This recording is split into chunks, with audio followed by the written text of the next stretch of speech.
قانونی بھی لڑ رہی ہیں, سڑک پہ بھی لڑ رہی ہیں, اور انشاءاللہ یہ جنگ ہم جیت کر رہیں گے. آج تھا تو ہمارا احتجاج صرف اس اغوا کے اوپر تھا. ایک دفعہ تو پہلے اغوا برائے تاوان ہوتا تھا نا, اب اغوا برائے زبان ہوتا ہے کہ تمہاری زبان ہمیں چاہیے, یہ زبان مجھے دے دو. اور نہ آپ کو تاوان ملے گا, نہ آپ کو ہماری زبان ملے گی. یہ زبان خلق خدا کی ہے, یہ زبان عمران خان نے اپنی عوام کو دی ہے. یہ حق اور سچ کی زبان ہے جس سے صرف حق اور سچ نکلے گا. دوسری چیز جو اب ملک میں جاری ہے, کہ اس احتجاج کا حق کا حصہ بھی ہے, کہ ہم اظہار یکجہتی کرتے ہیں اپنی اعلیٰ عدلیہ کے ساتھ. جو جوڈیشری کے ساتھ کھلواڑ ہو رہا ہے یہ پہلی دفعہ نہیں ہے. یہی مریم نواز, یہی نواز شریف, یہی شہباز اور یہی سارا پورا ٹولہ عدلیہ کے اوپر حملہ آور. تو نظر آ رہا ہے سامنے لکھا ہوا ہے ظلم مٹنے کے لیے دو چیزوں سے مٹے گا بھائی.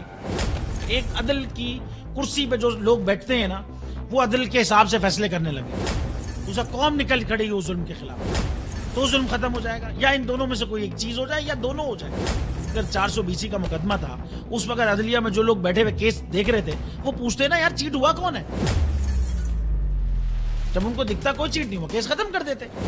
تو ظالم ظلم کر ہی نہیں پاتا. 9 ججز نے نوٹ بیفور کیا میرے کیس کو, یار 1.5 سال چلا. شخصی ضمانت کا کیس, سیم کیس اسلام آباد میں کر دیا. ایک ہی الزام پہ 2 کیس ہو نہیں سکتے بھائی.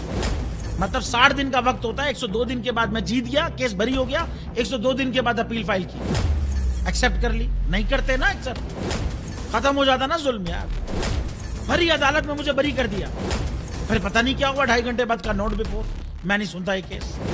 کھڑے رہتے اپنے فیصلے پہ, مٹ جاتا ظلم. اللہ تعالیٰ نے بٹھایا اس ان کرسیوں پہ ان کو, یار یہ اللہ تعالیٰ کی طرف سے فیصلے کرنے ہیں. تو یا تو یہ فیصلے آئیں گے, ظلم مٹ جائے گا, یا قوم کھڑی ہو جائے گی ظلم کے خلاف.